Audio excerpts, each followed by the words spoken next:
মাসের শেষ দিনটা যে এরকম বর্ষণমুখর যাবে সেটা কখনো ভাবিনি, কারণ কিছুদিন থেকেই যা আবহাওয়ার পরিস্থিতি ছিল, তো সারাদিন থেকেই বৃষ্টি, সেই সকাল থেকে শুরু করে একদম রাত্রি পর্যন্ত। সকালে তো ব্রেকফাস্ট করলাম, তারপরে গেলাম ঠাকুর ঘরে, ঠাকুরদের পুজো করলাম, কাজ করতে বসলাম। সারাদিন প্রচুর কাজ ছিল, একদম মাথা তোলার সুযোগই ছিল না। মিটিং মিছিল সমস্ত কিছু শেষ করলাম, শেষ করে আবার সন্ধেবেলাও ঠাকুর ঘরে এলাম, কিন্তু বৃষ্টির আর বিরাম নেই। ভেবেছিলাম একটু বেরোবো, কিন্তু বেরোতে পারলাম না। কিছু বছর আগে বর্ষার সময় কিছু হসপিটালের অভিজ্ঞতা হয়েছিল আমার, সেই অভিজ্ঞতাটাই আপনাদের সামনে ভাবলাম একটু শেয়ার করি। এই সময় সবাই কিন্তু একটু সাবধানে থাকবেন, সচেতন থাকবেন, পরিবারের বাকি সবার স্বাস্থ্যের দিকে বিশেষ যত্ন নেবেন, বিশেষ করে বাড়িতে যদি ছোটরা থাকে। আর অবশ্যই মশার কামড় থেকে বাঁচার চেষ্টা করবেন, কোথাও জল জমতে দেবেন না, বাড়ির আশপাশটা পরিষ্কার রাখবেন।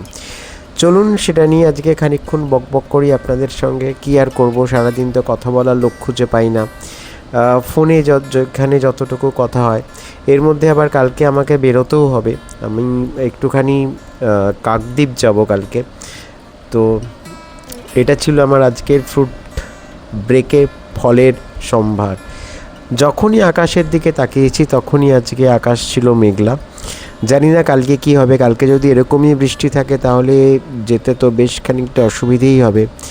সারাদিন ধরে অবিশ্রাম বৃষ্টি, সেই একেবারে মনে হচ্ছে যেন শ্রাবণ মাসে চলে এসেছি। যাই হোক, মাঝে মাঝে এরকম একটুখানি আবহাওয়ার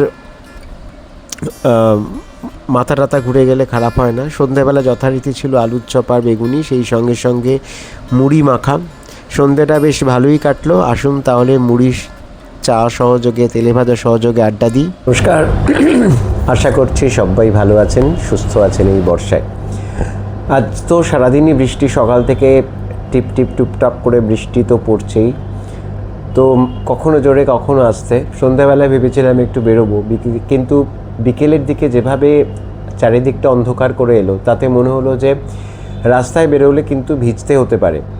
আর আমার একটা স্বভাব আছে, আমি যখন কোথাও বেরোই, মানে ধরুন গাড়ি করেই যাচ্ছি, বাড়ির গাড়ি করেই যাচ্ছি, বা কোনো পাবলিক ট্রান্সপোর্টে, আমার হাঁটতে ভীষণ ভালো লাগে। সেই জন্য যেখানেই যাই সেখানে আমি একটু হাঁটাহাঁটি পছন্দ করি।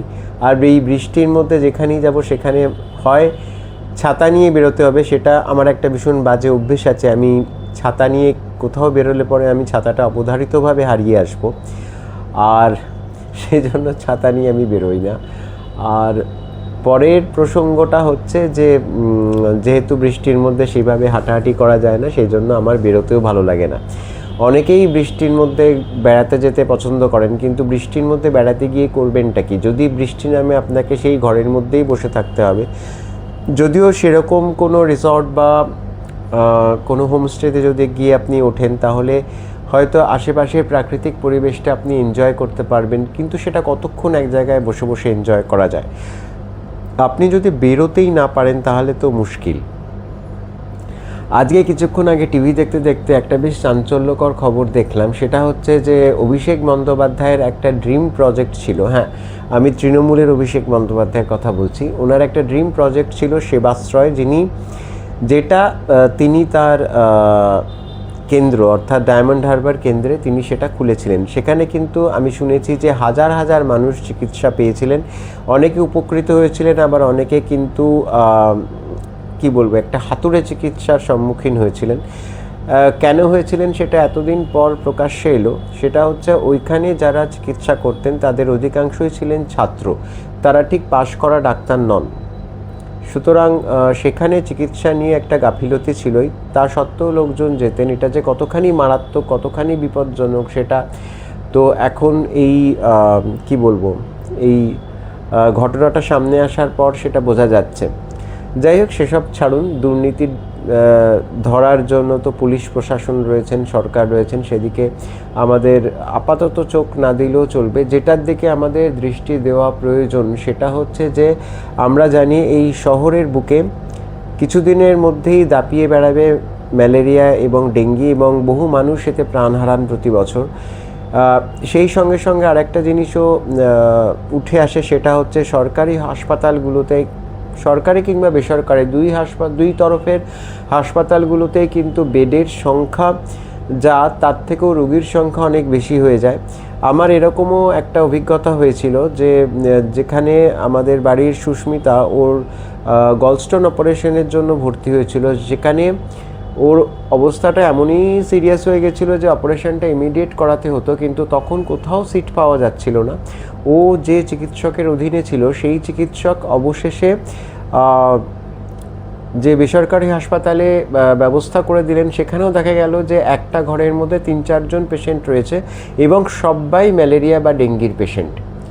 সুতরাং বুঝতে পারছেন যে ব্যাপারটা কতখানি আশঙ্কাজনক থেকে যায়। যদিও ম্যালেরিয়া বা ডেঙ্গি কোনোটাই ছোঁয়াচে রোগ নয়, তবুও তো সেই জন্য সবচেয়ে বেশি যেটা উচিত সরকারের পক্ষ থেকে যে কাজটা করা উচিত, অন্যান্য বছর যেমন আমরা দেখতাম যে ম্যালেরিয়া বা ডেঙ্গির সচেতনতা বাড়ানোর জন্য সরকার খুব হাস্যকর কিছু পদক্ষেপ নিতেন। কোথাও পদযাত্রা হতো, কোথাও মশা সেজে লোকজন রাস্তায় হাঁটতো।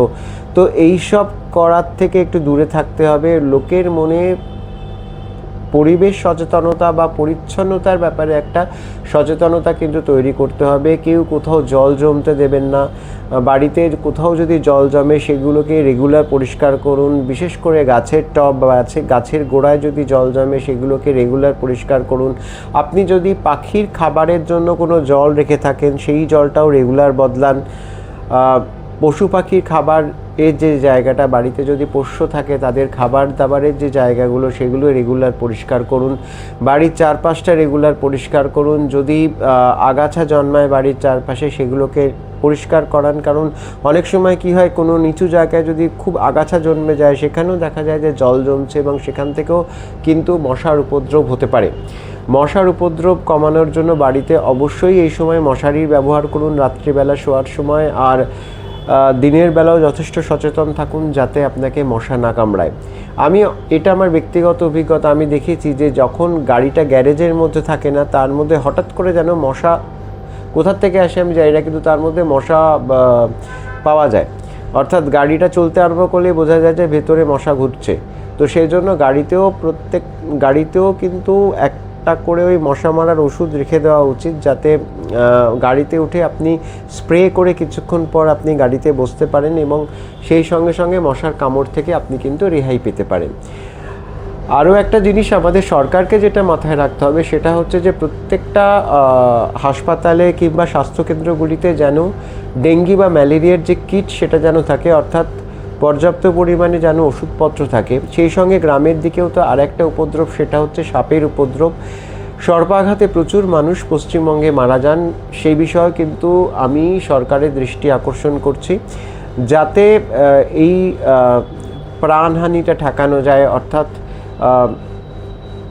সর্পাঘাতে যাতে মানুষ না মরেন সেটাও কিন্তু একটুখানি দেখতে হবে। সুতরাং গ্রামের দিকে যারা থাকেন তাদেরকেও বাড়ির চারপাশটা একটু পরিষ্কার রাখতে হবে। বিশেষ করে যেসব জিনিসপত্র আছে যেগুলো সাপকে প্রতিহত করে বা প্রতিরোধ করে, তো সেই সব জিনিসগুলোকে আপনারা ব্যবহার করুন। সেই সঙ্গে সঙ্গে আপনার স্বাস্থ্যকেন্দ্রে যদি দেখেন যে সাপে কামড়ানো মানুষের চিকিৎসার উপযুক্ত পরিকাঠামো নেই, সেটার জন্য কিন্তু আপনার জেলা শাসকের দপ্তরে যান এবং সেখানে কিন্তু আপনি কমপ্লেন লজ করতেই পারেন।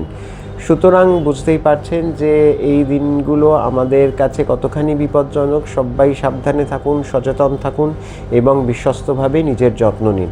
আজকে এ পর্যন্তই। আজ আসছি। নমস্কার।